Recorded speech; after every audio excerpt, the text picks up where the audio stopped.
1 João capítulo 1, capítulo 3, verso 8.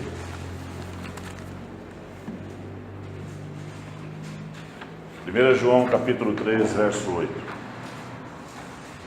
Todos acharam? Amém. Diz assim. Amém. 1 João capítulo 3, verso 8. Diz assim: aquele que pratica o pecado procede do diabo, porque o diabo vive pecando desde o princípio. Para isto se manifestou o Filho de Deus, para destruir as obras do diabo. Amém? Podemos assentar. Bom, não vou orar porque o irmão no início, a própria Alessandra orou, pedindo para que Deus falasse conosco por meio da sua palavra. Então eu creio na oração do justo. Amém? Eu quero nessa noite falar, o tema da mensagem é: Jesus veio destruir as obras do diabo.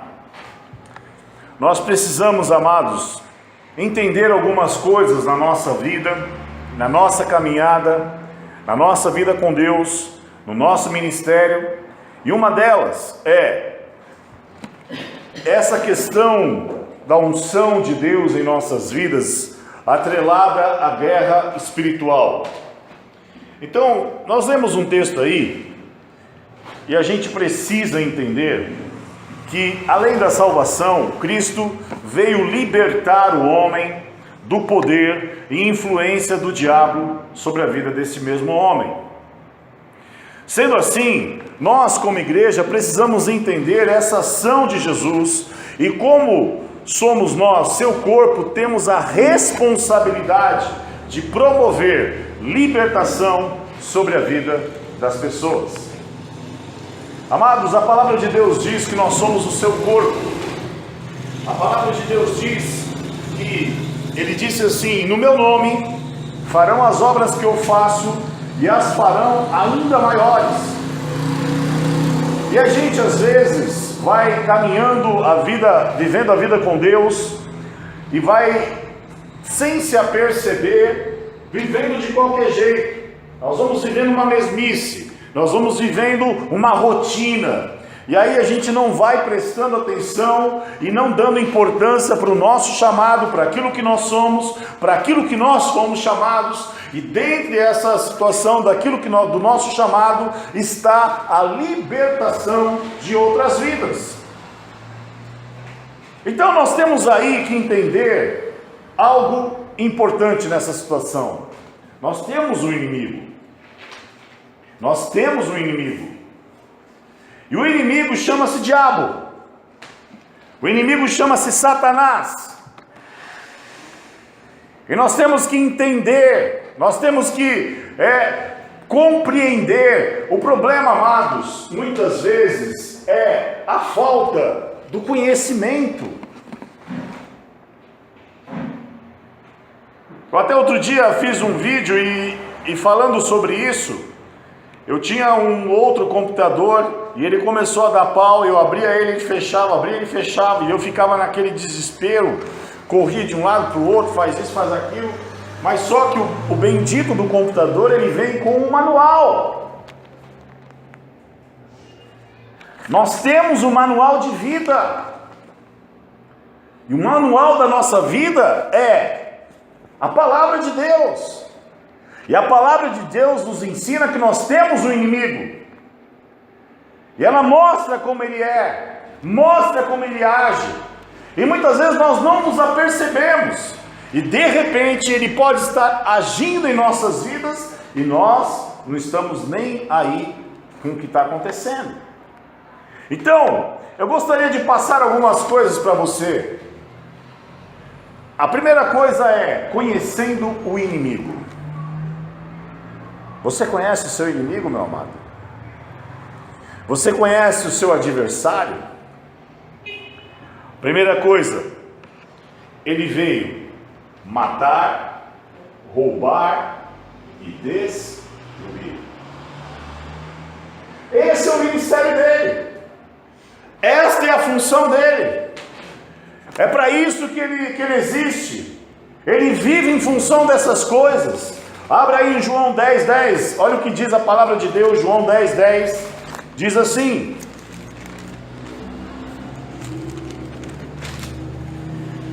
o ladrão vem somente para roubar, matar e destruir. Eu vim para que tenham vida e a tenham em abundância. Então, qual que é a primeira coisa? Qual que é a função do diabo? Qual que é o ministério do diabo? Qual que é o trabalho do diabo? É matar, roubar e destruir. E às vezes, amados, a gente vai brincando com a nossa vida com Deus, a gente vai brincando com a nossa vida espiritual, e eu quero te deixar muito claro isso: o nosso Deus é um Deus misericordioso. Então o que acontece? O que é misericórdia? É aquilo que nós merecemos receber, mas não recebemos. Por quê? Porque Deus tem misericórdia de nós. Nós merecíamos a destruição, nós merecíamos a morte, nós merecíamos a separação total de Deus. No entanto, Deus, pela sua misericórdia, enviou o seu Filho amado Jesus e fez com que nós tivéssemos a possibilidade de restaurar a nossa vida com Ele. Agora, Satanás não tem misericórdia. Satanás não brinca de ser diabo. O crente brinca de ser crente, mas Satanás não brinca de ser diabo. E quando ele entra na vida de uma pessoa, ele entra para matar, ele entra para roubar, e ele entra para destruir.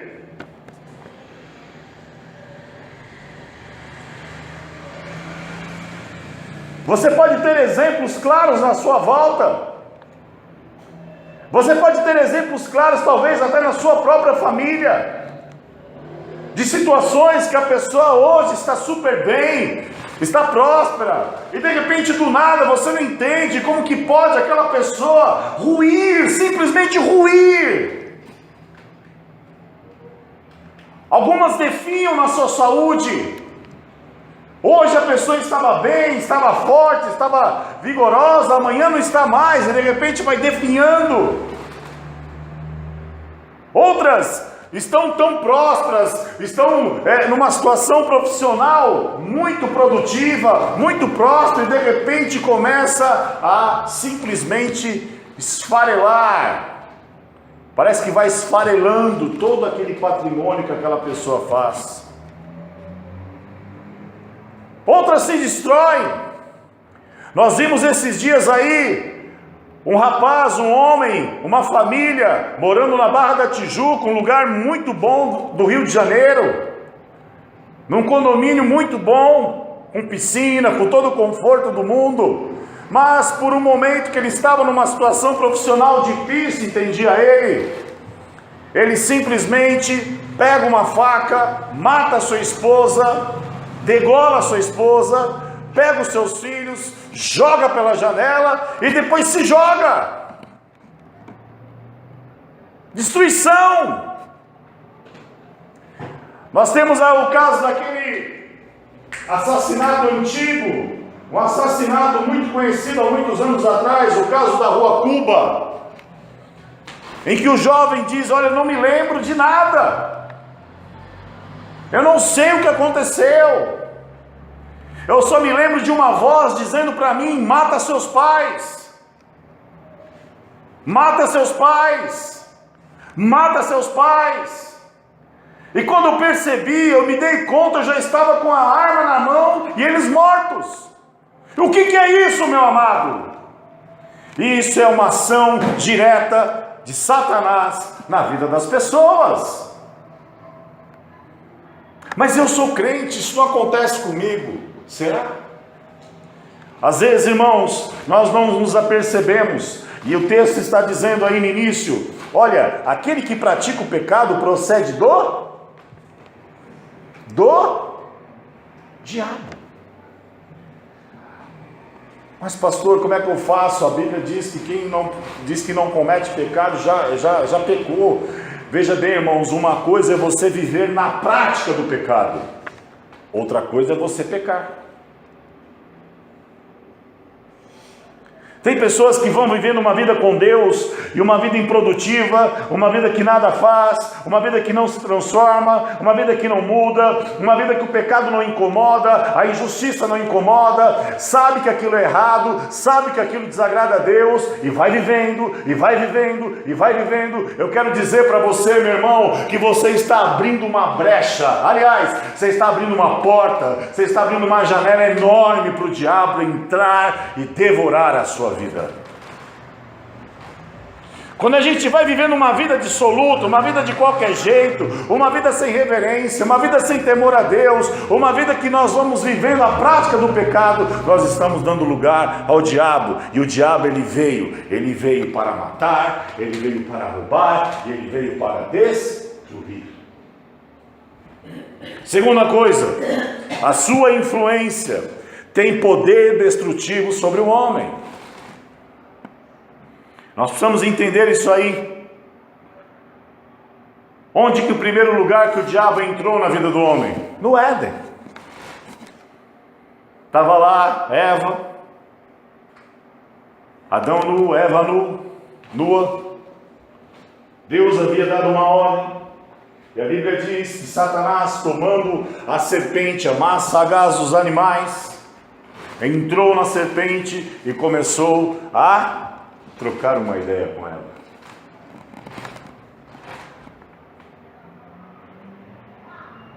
E aí Eva fala assim, olha, e aí a serpente diz, você viu a árvore do bem e do mal? Não, o Senhor disse que nós não podemos tocar, porque certamente nós vamos morrer. Mas Deus disse para não comer, nem foi para tocar. Já começou a colocar a dúvida. E aí qual foi a jogada de Satanás? Olha, ele não quer que você coma para que você não tenha o poder da ciência e o conhecimento do bem e do mal. Mas se a gente voltar e perceber e lembrar que Satanás era alguém que vivia com Deus, que estava no monte do Senhor, e ele queria o quê? Queria ser igual a Deus, e por inveja, ele promoveu uma rebelião no céu, tentando subir ao trono de Deus, e ele engendrou, ele colocou essa mesma perspectiva na mente de Eva, ou seja, você se tornará igual a Deus. E Eva naquele momento, pela sua dúvida, e movida pelo engano, o que ela fez? Comeu da árvore. E aí entrou o pecado. Destruição, morte, roubo por quê? Porque perdeu o domínio. O homem era para dominar a terra, para ser senhor da terra. E ele perdeu o domínio, entregando a Satanás. Outro exemplo, o gadareno. A Bíblia fala que do homem de Gadara, que estava lá, Jesus atravessa de uma cidade para outra, vai falar com um homem só que vivia preso num cemitério, e as correntes, colocavam correntes sobre ele quebrava as correntes devido ao poder que ele tinha sobre a sua vida. E ele vivia no cemitério porque ninguém conseguia conviver e viver com ele. Destruição, morte, distanciamento, talvez longe dos seus pais, longe da sua esposa, longe dos seus filhos, vivendo uma vida mendiga, dentro de um cemitério, destruição. Eu poderia citar vários e vários exemplos.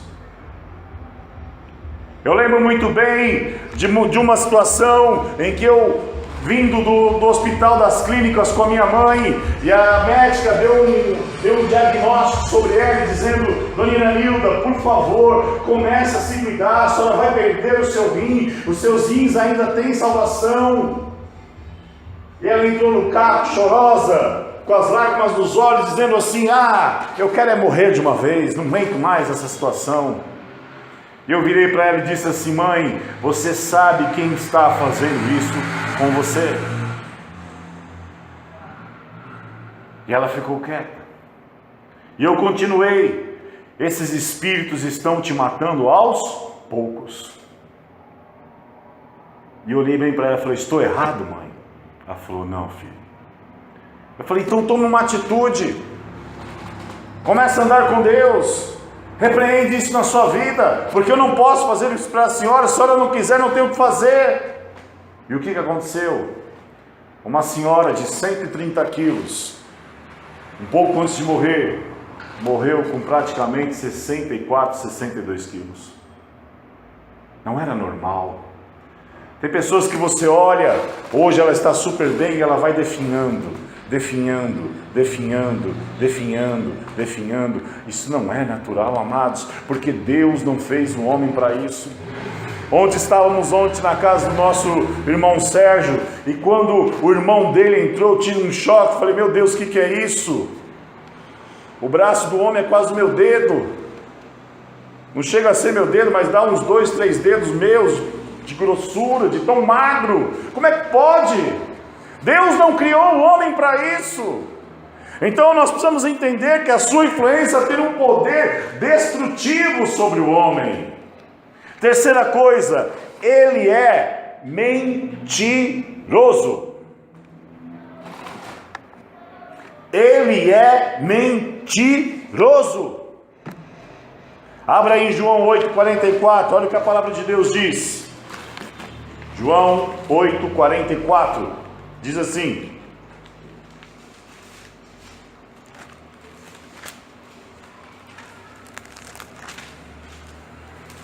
João 8,44 diz assim: vós sois do diabo, que é vosso pai, e quereis satisfazer-lhes os desejos. Ele foi homicida desde o princípio, e jamais se firmou na verdade, porque nele não há verdade. Quando ele profere a mentira, fala do que lhe é próprio, porque é mentiroso e pai da... Cuidado você, cuidado eu, cuidado nós, que mentimos, que vive numa vida de mentira, que mente para as pessoas, que mente para o seu irmão, mente para a sua esposa, mente para o seu esposo, mente para os seus pais. A Bíblia está dizendo que você é filho do diabo se você agir assim. Não sou eu, foi Jesus que disse isso, porque ele é mentiroso. Ele mentiu a Eva, ele enganou Eva. Ele mente quando diz que ele tem poder de destruir a nossa vida, mas não tem. Porque a Bíblia diz que ele ruge como um leão, mas ele não é o leão. Ele mente para você quando diz que não vai pegar nada. Quando você pegar algo que não é seu, não vai acontecer nada. O problema não é entre você e as pessoas. O problema não é entre você e alguém. O problema sempre será entre você e Deus. E às vezes eu brinco. Deus liberta a pessoa das drogas, Deus liberta a pessoa do adultério, Deus liberta a pessoa do vício, Deus liberta a pessoa da cachaça, Deus liberta a pessoa da cocaína, Deus liberta a pessoa do roubo, Deus liberta a pessoa do homicídio, mas libertar da mentira é quase que impossível. Porque a pessoa que mente, ela tem um costume, isso vira uma prática de vida, e ela acha que está fazendo certo, mas ela está se enganando. E isso, a palavra de Deus diz que o meu pecado, o seu pecado, o nosso pecado faz separação entre nós e Deus. E aí não entende porque as coisas não mudam, não entende porque as coisas não acontecem. Eu oro, eu busco, eu vou para a igreja, eu não sei por quê. Porque analisa a tua vida. Mentira. E muitas vezes nós ouvimos aquilo que o diabo diz. Você não é, você não consegue, você não vai fazer, você não vai realizar. Quem é você? Você não é nada, você é isso, você é aquilo. Para de olhar para si e olha para o que o teu Deus diz sobre você. Eu li aqui semana passada, a palavra de Deus diz que eu e você somos nação santa, propriedade exclusiva do Senhor, povo adquirido, somos dele, pertencemos a ele, vivemos para ele, vivemos com ele. Então o diabo, inferno nenhum, tem o poder de vir e dizer aquilo que podemos ou deixamos de poder ser. Porque quem diz e quem determina o que nós somos e o que nós iremos fazer é o nosso Deus. Então nós muitas vezes temos que parar de ouvir aquilo que não é o que Deus está falando.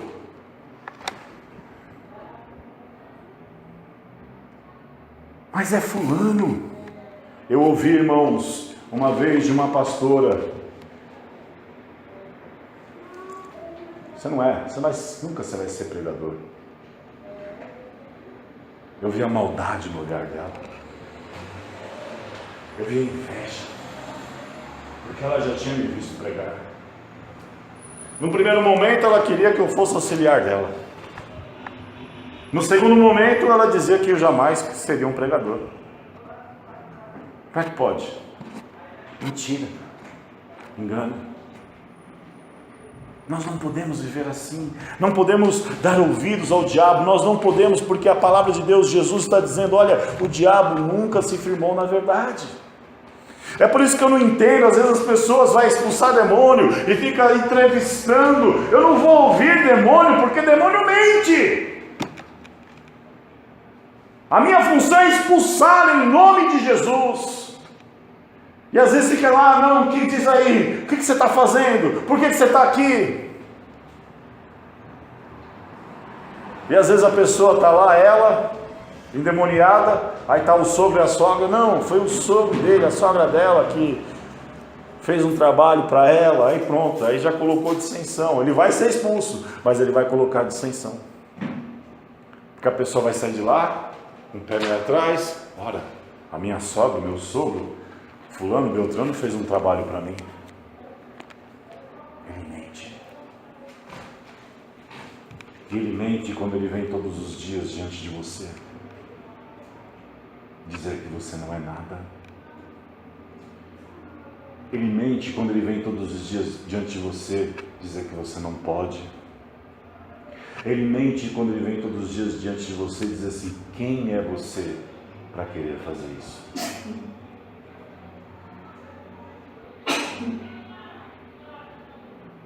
Uma vez Martinho Lutero, já contei isso aqui, mas quero reforçar. Ele disse que ele, numa experiência, num momento de oração, ele começou a orar, a buscar a Deus. E de repente, num momento de oração, ele teve uma visão em que o diabo vinha diante dele, porque ele também é um acusador. E ele vinha diante de Lutero e dizia assim: você é isso, você é aquilo, você é aquilo, você fez isso, você fez aquilo, você fez aquilo outro. Ele dizia assim: acabou o diabo? Não, tem mais. Isso, você fez isso, fez. Acabou o diabo? Não, tem mais. A um dado momento ele falou: agora acabou. Lutero olhou para Satanás nesta visão e disse assim: diabo, olha na minha testa. Sobre mim está o sangue do Cordeiro, e nenhuma acusação há para aqueles que estão em Cristo Jesus. Amém? Agora, quem ele busca? Ele busca.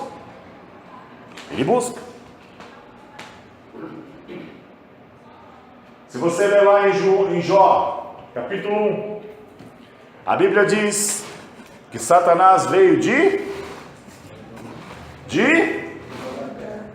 mais alto, irmãos, veio de rodear a terra. E a Bíblia diz que ele se infiltrou entre os filhos de Deus e foi à presença de Deus. E aí Deus olhou para Satanás e disse assim: viste meu servo Jó? Homem temente, fiel aos mandamentos de Deus. Então ele busca, ele anda, ele rodeia a terra. Nós estamos aqui pregando a anjos de Deus neste lugar, mas há demônios também aqui. Há demônios. Nós não vemos.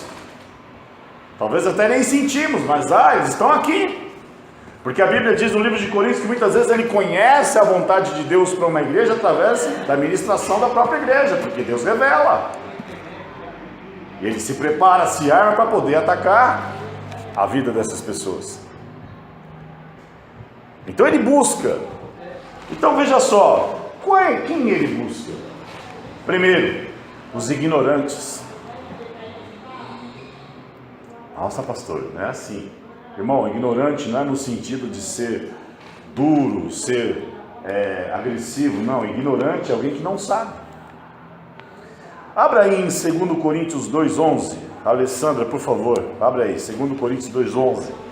Irmã Beth, abra aí em 2 Coríntios 11,14. 2 Coríntios 2,11. A irmã Beth abre em 2 Coríntios 11,14.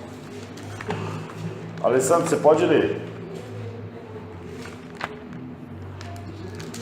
Para que Satanás não alcance vantagem sobre nós, pois não ignoramos os desígnios. Não ignoramos o quê?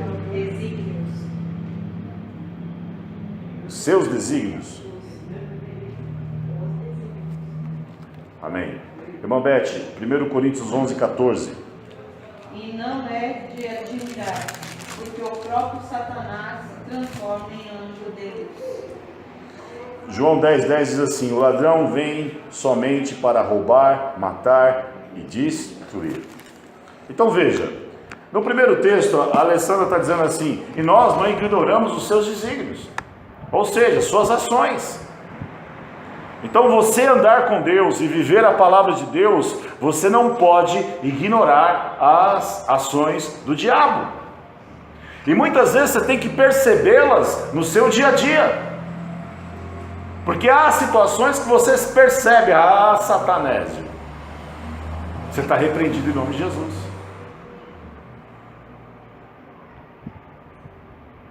Então, no outro texto, lê de novo aí, irmã Beth, por favor.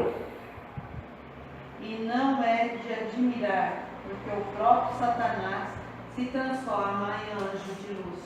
Ou seja, ele tenta enganar até, se possível, os eleitos. Ele tenta enganar, se possível, até o povo de Deus. Eu até conversava com o irmão Diego de manhã. Ele falava assim: pô, tem lugar que a gente vai, parece que a gente está num centro de umbanda, a gente fica meio confuso, que as pessoas rodopiam. E eu já contei essa experiência aqui de uma pessoa que uma vez me chamou para orar, pôs a mão na minha cabeça, no dia seguinte eu não conseguia levantar da cama. Hoje ela é uma mãe de santo. E às vezes o próprio Satanás pode infiltrar pessoas dentro da igreja. Em nome de Jesus isso não está acontecendo neste lugar, mas ele pode infiltrar pessoas numa igreja para tentar destruí-la. Então nós não podemos. Ele busca quem? Os ignorantes. Quando nós ignoramos as ações, então nós não podemos desconhecer seus ardis, seus meios e suas ações. Nós temos que estar ligeiros, nós temos que estar espertos.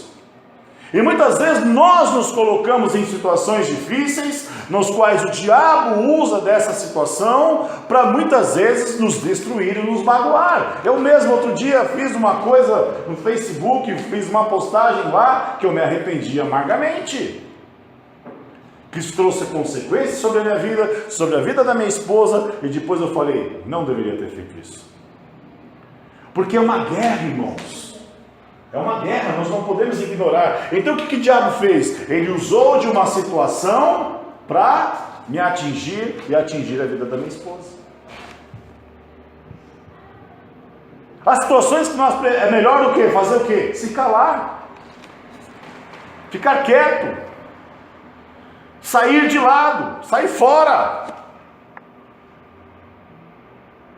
Porque o inimigo muitas vezes está te tentando para você agir ou reagir diante de uma situação. E aí quando você age ou reage, a primeira coisa que ele faz: ué, mas você não é crente? Ué, mas você não é pastor? Como é que pode você fazer um troço desse? Ué, mas você estava lá na igreja ministrando louvor? Como é que pode? Ué, mas você não prega na igreja? E muitas vezes ele usa de pessoas para fazer isso. Então ele busca quem? Os ignorantes. Nós não podemos ignorar, nós não podemos desconhecer os seus ardis, as suas armas, os seus meios, os seus mecanismos, as suas ações.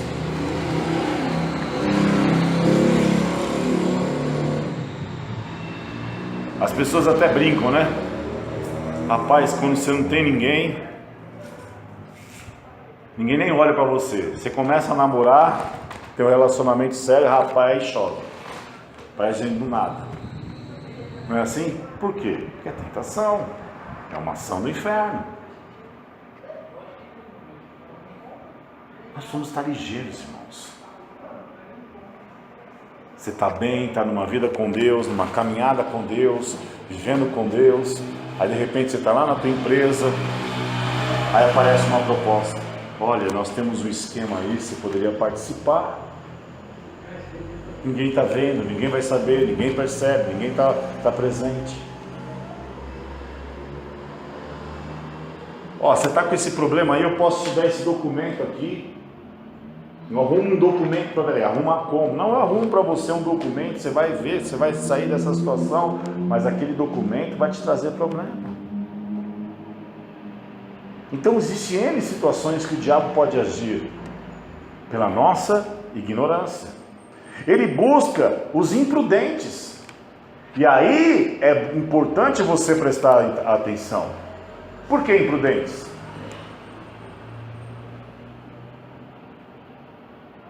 Por que imprudente? Primeiro, sem resistência ele se fortalece. Olha o que diz Tiago 4,7, vocês lembram o que diz lá? O que diz lá? Resistir ao diabo e ele? Resistir ao diabo e ele? Achegai-vos, pois, a Deus, e ele se chegará a vós. Sem resistência, ele se fortalece. O diabo vem, te ataca, te tenta, te faz isso, tiro, tal. Aí você começa a fazer o quê? Ceder. É que nem um jogo de futebol. Se um time entra para empatar, ele está fadado a tomar gol. Não tem como. É por isso que a igreja hoje, ela vive na defensiva. A igreja hoje vive acuada. A igreja hoje tem medo se alguém, de repente, se chegar para um crente, alguém que vai para a igreja e dizer assim, e se cair uma pessoa endemoniada do seu lado, o que você faz? Ai, não, pelo amor de Deus, isso não. Por quê? Porque a pessoa tem medo de orar, a pessoa tem medo de expulsar, a pessoa não tem fé de que ela pode orar em nome de Jesus e o demônio sair. Sem resistência, ele, diabo, se fortalece. E a palavra está ensinando: resistir, pois, ao diabo, e ele fugirá de vós. Porque ele ruge como um leão, amado, mas ele é um gatinho. Entenda isso. Ele tem poder? Tem, mas ele vai agir na nossa mente, através da mentira. Segunda coisa, sem vigilância, ele se aproxima. Sem vigilância, ele se aproxima. 1 Pedro 5,8 diz assim: vigiai,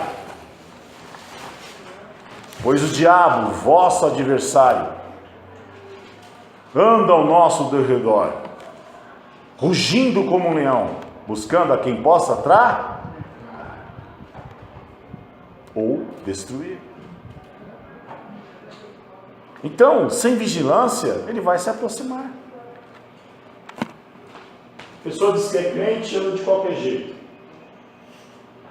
A pessoa diz que é crente, não cuida da sua vida espiritual, não lê palavra, não ora. Meu queridinho, minha queridinha, o diabo não tem medo de crente que vem para a igreja. O diabo tem de crente que tem intimidade com Deus. O diabo tem medo de crente que ora, que busca. Pode ser 5 minutinhos por dia, não tem problema. Mas ele faz daqueles 5 minutinhos o tempo dele com Deus.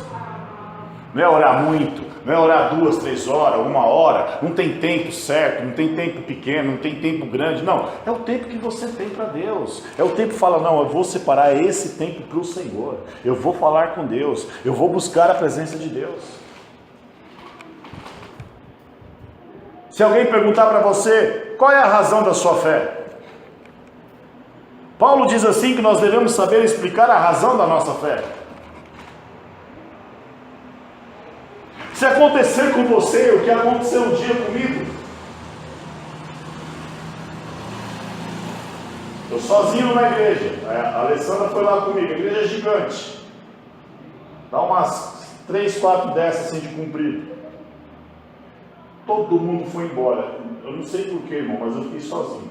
Chego lá, aí vem uma senhora, já tem uns 45, 50 anos. Então, eu tô aqui, o senhor que é o pastor da igreja? Eu falei, não, eu sou só auxiliar dele. Ah, tá indo, não tá? Eu falei, não. Ele viajou, todo mundo estava no lugar dele. E ela sempre comigo. Então, eu tô aqui porque eu sou uma mãe de santo. Rapaz do céu, arrepiou tudo aqui assim. Eu sou uma mãe de santo. E eu fiz um trabalho para um vereador da cidade. E esse trabalho eu fiz, eu estou arrependida porque ele já perdeu as 2 pernas. E aí na hora eu já me liguei quem era. Era um tal de Genuíno que tinha lá. Dono de uma empresa de coleta de lixo. O camarada, ele era um cara alto, forte. Ele foi definhando, perdeu as 2 pernas. Dizem que eram... As pessoas não sabiam direito porquê. Dizem que era por causa da diabetes e tal. Mas na hora eu me liguei. Eu estou arrependido, eu quero que você ore repreendendo esse mal, eu preciso... Aí eu olhei a minha volta, falei, não tem ninguém, e agora? O que eu faço? E eu lembro bem, irmãos, que aí fica um jogo psicológico, né? A sua mente, ela começa a querer te trair. Aí eu comecei a pensar, eu vou orar para essa mulher vai cair endemoniada aqui, o que eu vou fazer? E eu falei, mas não, eu preciso orar. Eu lembro bem, irmão, eu tenho certeza que ela se segurou para não se incorporar. Eu comecei a orar, a mulher começou a travar as mãos, fazer as garras. E ela começou a entortar o braço. E agora, velho, ela continua orando. Deus repreende e tal, não sei o que. Trabalhando dessa mulher, papapá. E ela... Ai, Jesus, e agora? Aí ela começou a olhar pra minha cara já, com uma cara diferente. Ela se segurando. Acabei a oração. Mas... E se eu não ando com Deus?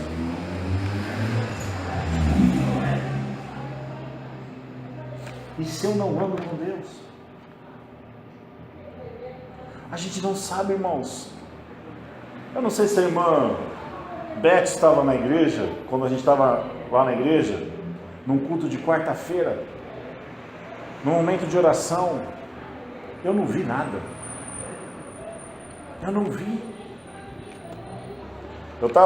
Eu coloquei aquele púlpito menor assim embaixo, peguei o microfone e falei, então irmãos, vamos orar, se você quiser ficar em pé, sentado, tal, bababá, vamos orar, vamos buscar a Deus como eu sempre faço.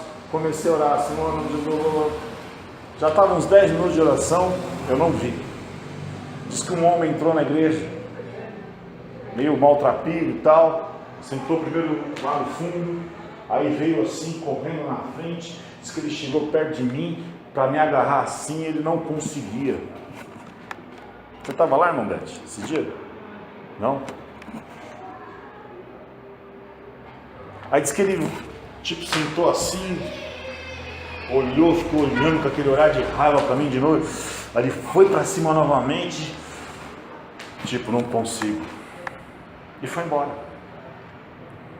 Depois eu lembro bem que acabou o culto, a irmã Luciana, o irmão Douglas, você não viu, pastor? Eu falei, eu vi o quê, irmão? Não estou vendo, não vi nada. Pô, vi um cara aqui, o cara foi para cima do senhor, tentou te agarrar, queria te pegar, te bater, mas não sei, parecia que alguma coisa... A coisa que me protegeu não foi o meu poder, foi Jesus. Agora a pergunta é, e se eu não ando com Deus? E se eu não tenho uma vida com Deus? E se eu não ando em vigilância? Porque a palavra de Deus aí no livro de 1 Pedro 5,8 está dizendo assim: vigiai,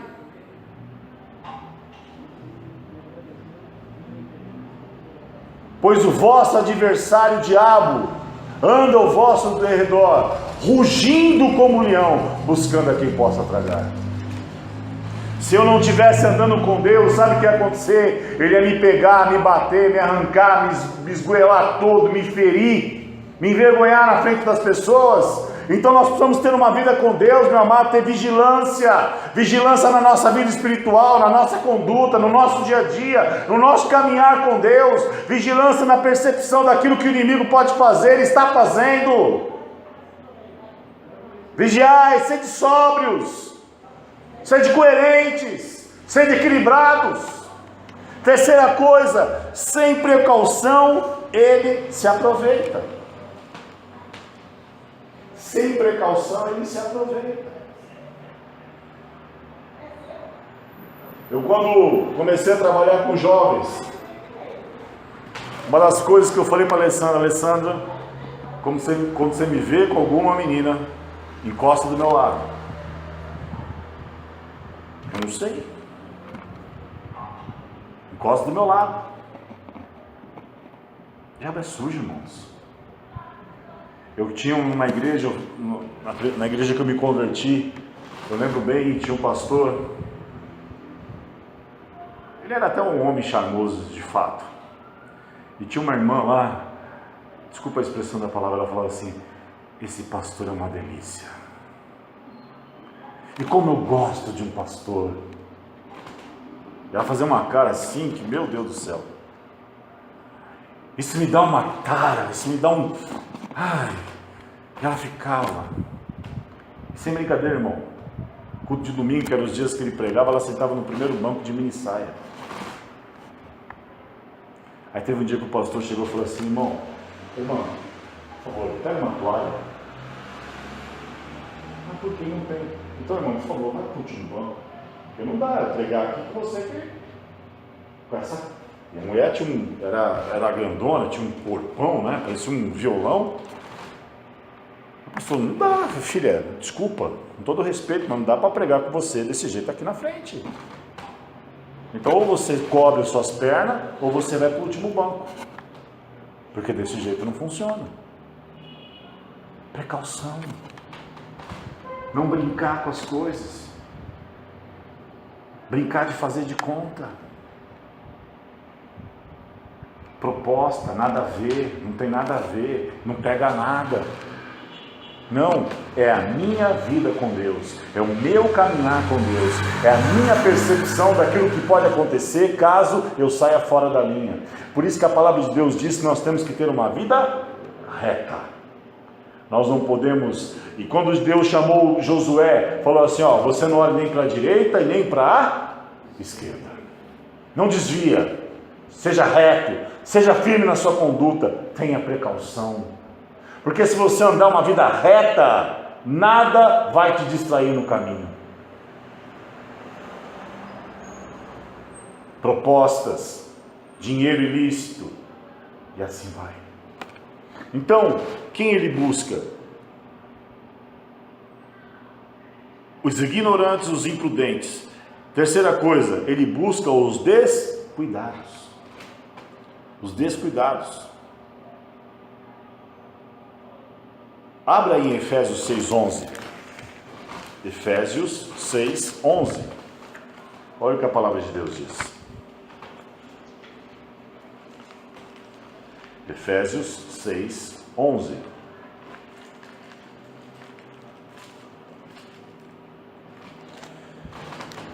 Diz assim: revesti-vos de toda a armadura de Deus, para poderdes ficar firmes contra o quê? Contra o quê? Então ele só pega descuidado. Porque se você andar revestido, andar ligeiro, andar com a armadura de Deus, ele não vai. Nós precisamos, amados, estar preparados, revestidos e ali ser preparados, revestidos e alicerçados. Porque a palavra de Deus diz que o homem prudente é aquele que edificou a sua casa sobre a rocha.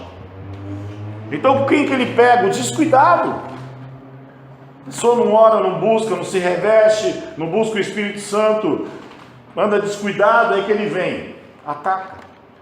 Por quê? E Paulo está dizendo aqui, revestidos de toda a armadura de Deus para poderdes ficar firmes contra as ciladas do diabo. E olha o que diz o verso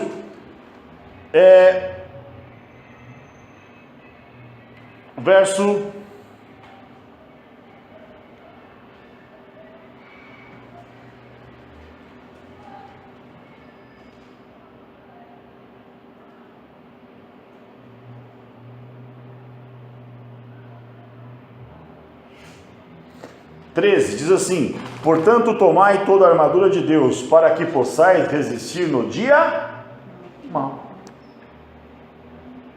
Aí o dia mal vem, te pega, te arrebenta, te destrói, você não consegue se levantar mais. Por quê? Porque estava descuidado. Então, para a gente encerrar aí, a terceira coisa que eu aprendo é que a nossa vitória sobre o nosso inimigo, sobre Satanás, está em Jesus Cristo. Amém? Primeiro, Cristo na cruz destruiu o poder do diabo. Nós precisamos entender isso, irmãos. Nós precisamos compreender isso. Cristo na cruz destruiu o diabo. Cristo na cruz destruiu o diabo. Olha o que diz aí, 1 João 3,8, diz assim: aquele que pratica o pecado procede do diabo, porque o diabo vive pecando desde o princípio. Mas olha o que a palavra diz agora: por isto se manifestou o Filho de Deus, para quê? Para negociar com o diabo? Para fazer conchavo com o diabo? Não, para destruir as obras do diabo. Sabe por quê, meu amado? Porque Cristo, quando Ele morreu na cruz, Ele pagou um preço pelas nossas vidas. O diabo perdeu o domínio sobre nós. Colossenses 1,13 diz assim, olha o que diz Colossenses 1,13, diz assim: Ele nos libertou do império das trevas e nos transportou para o reino do Filho do seu amor. Então a primeira coisa que eu aprendo nesse sentido é que Cristo na cruz destruiu o poder do diabo.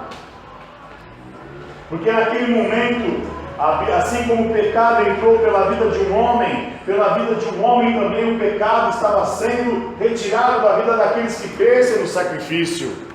E automaticamente o poder do diabo seria destruído, aniquilado naquela ação. Porque a partir do momento que nós aceitamos Jesus, que nós reconhecemos esse sacrifício, o diabo não tem mais domínio sobre nós. O diabo não tem mais domínio sobre a nossa vida. E ainda que a gente esteja em desobediência e maldição, a palavra de Deus diz que o diabo se fez maldito por nós para quebrar toda a maldição na nossa vida. Então a partir do momento que Jesus Cristo subiu na cruz, Ele destruiu todas as obras do diabo. Porque agora cessou. A maldição foi quebrada. A maldição foi destruída. Cristo se fez maldito por nós.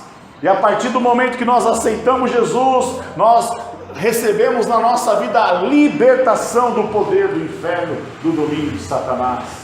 Por quê? Porque nesse momento Ele pagou o preço por nossas vidas. E Colossenses nós lemos assim, que Ele nos transportou do império das trevas para o reino do Filho do seu amor. Perdeu o domínio, não há mais controle sobre nós. Hoje nós vivemos sob o domínio do reino de Deus. Segunda coisa, Cristo. Quando você tiver medo, de expulsar demônio, lembra disso. Quando você tiver medo daquela pessoa, seu vizinho, sei lá, seu parente, disser para você, vou colocar o seu nome na boca do sapo, fala para ele, coloca em 2, não, coloca em 2 não, coloca em 3 bocas de sapo, faz o que você quiser, vai bater tabaco, vai para o morro, vai para a encruzilhada, faça o que você quiser, porque na minha vida há um Cristo todo-poderoso que reina sobre ela. Nós temos que entender, irmãos. E olha o que diz: Cristo expôs o inimigo. Olha o que diz Colossenses 3. Colossenses 3, olha o que diz aí. Lê comigo aqui. Colossenses capítulo 3.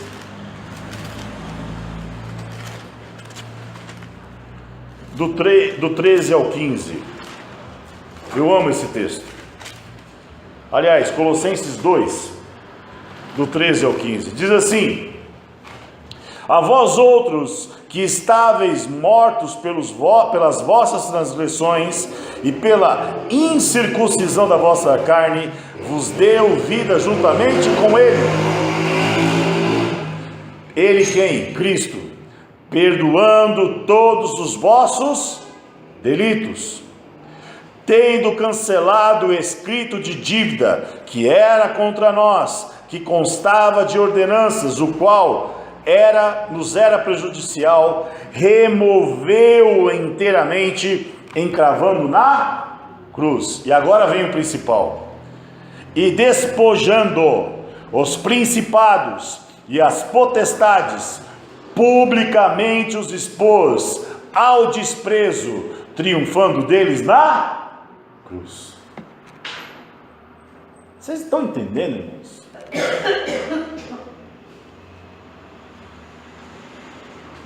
Cristo, quando morreu na cruz, ele disse assim: vocês não são nada, vocês não têm poder, vocês não têm domínio, porque o domínio a mim me pertence. Naquele momento, Cristo retomava o domínio do homem, da terra, do poder sobre a terra, naquele momento. E eu não sei se você entende esse texto. Ele está dizendo assim, que mesmo que quando nós tínhamos algo contra nós, Ele encravou na cruz, Ele retirou, Ele removeu a culpa de nós. Nós não temos que andar com cabeça baixa, preocupado, ai, coitado, não sou nada. Não, nós somos alguém ao qual Deus resgatou, Cristo nos resgatou. Cristo retirou de nós a culpa, cravou na cruz. E talvez a gente pensasse assim, mas o diabo e os demônios, o que eu faço agora? Olha o que a palavra está dizendo no verso 15: e despojando. O que é despojar? É quando você vence, você subjuga um exército contrário, um reino contrário. Naquela época eles despojavam, ou seja, destruíam o exército e tomava todos os bens que aquele povo, que aquele reino possuía. E despojando os principados, ou seja, além de destruí-los, ele retirou o que eles tinham domínio, o que eles possuíam, e despojando os principados, publicamente os expôs ao desprezo, triunfando deles na cruz.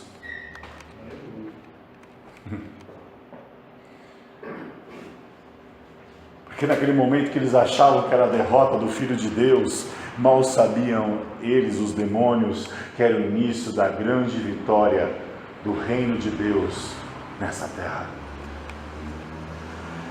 Era a nossa libertação, era o nosso resgate, era a vida que estava sendo gerada para nós. E para a gente encerrar, na ressurreição, Cristo, Ele deu autoridade à sua igreja pelo Espírito Santo. Quem é a igreja, amados? A igreja é você. A igreja é você. Você é igreja. Então, quando ele ressuscitou, ele deu autoridade para a sua igreja pelo Espírito Santo. Antes de subir aos céus, Jesus Cristo deu uma ordem para Pedro: ficai em Jerusalém, até que acontecesse o quê? Até que do alto sejais revestidos de poder. Olha o que diz aí em Atos 1:8. Atos 1:8 diz assim.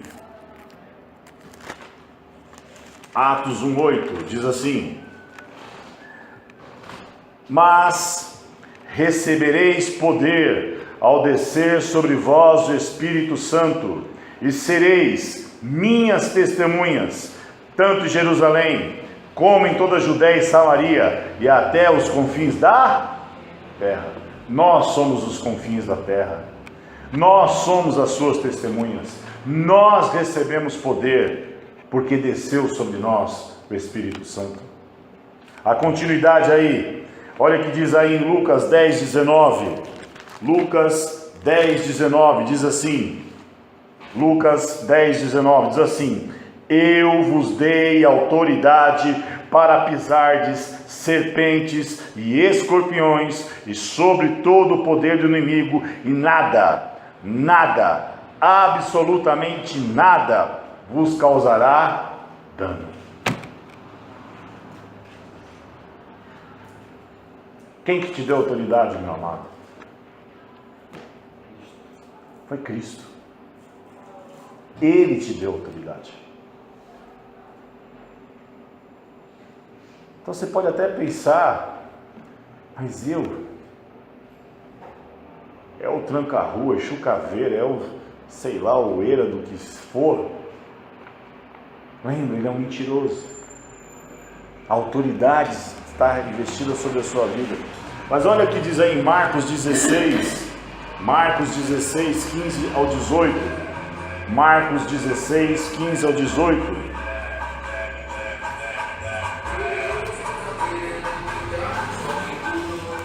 Marcos 16, 15 ao 18, diz assim: e disse-lhes: ide por todo o mundo e pregai o evangelho a toda criatura. Quem crer e for batizado será salvo. Quem, porém, não crer será condenado. Estes sinais hão de acompanhar aqueles que... Olha os sinais que são. Em meu nome, disse Jesus, expelirão demônios, falarão novas línguas, pegarão em serpentes, e se alguma coisa mortífera beberem, não lhes fará mal. Se impuserem as mãos sobre os enfermos, eles ficarão...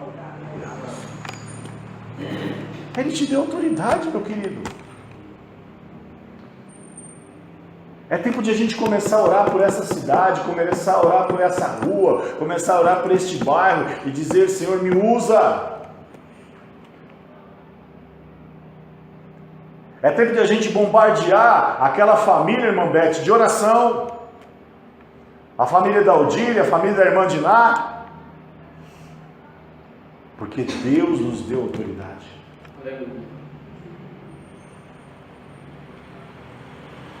E o mal tem que sair. E olha o que diz Mateus 20, 18, diz assim, Mateus 20, 18, olha o que Jesus disse antes de subir aos céus também. Mateus 20, 18, diz assim, 28, 18, desculpa. Jesus aproximando-se falou-lhes, dizendo: toda a autoridade me foi dada no céu e na terra.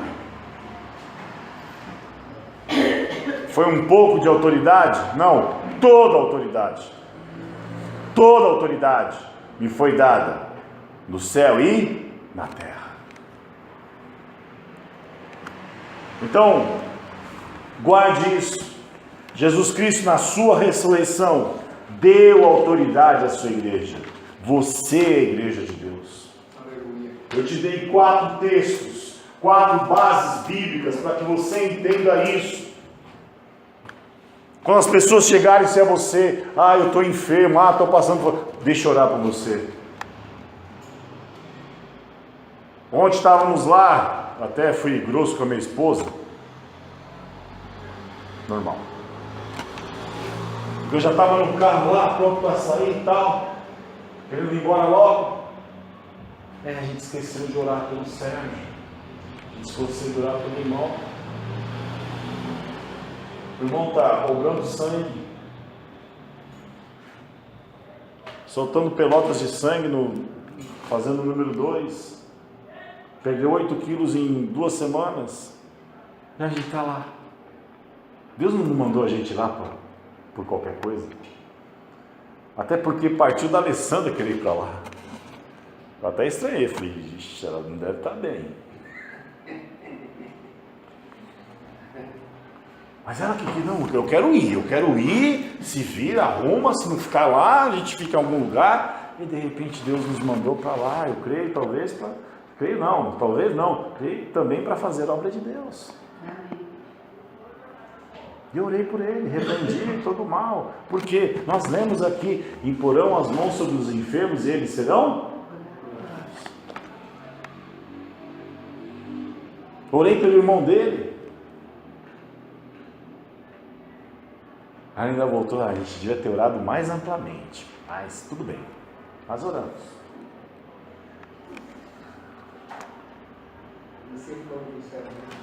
Então, eu quero que no nome de Jesus vocês tenham ousadia. Ouse. No teu escritório, na tua empresa, na casa do teu, às vezes, você que trabalha, vai na casa de alguém fazer um serviço, a pessoa está lá, não sei o que, fala, olha, eu sou cristão, eu creio na palavra de Deus, no poder de Jesus Cristo. Você se incomoda se eu fizer uma oração? Posso orar por você? Ah, pode. Tem ousadia, deixa Deus te usar. Por quê? Porque Jesus Cristo veio destruir as obras do diabo. Mas muitas vezes Ele vai usar você, para que essas obras que estão sendo feitas à nossa volta sejam destruídas.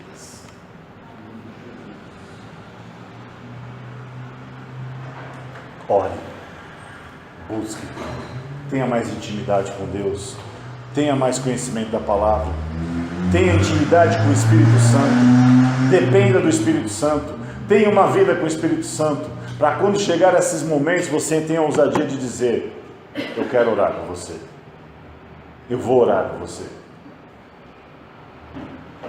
Ah, mas ele não vai gostar, ela não vai gostar. Às vezes, irmãos, Deus vai te colocar na casa de alguém, na residência de alguém, você vai olhar, você vai ficar lá dizendo assim, Jesus fala, não fala. Jesus fala, não fala. Jesus fala, não fala. Não importa, irmão. Fulano, Beltrano, olha, eu sei que você de repente não gosta muito, mas posso fazer uma oração aqui?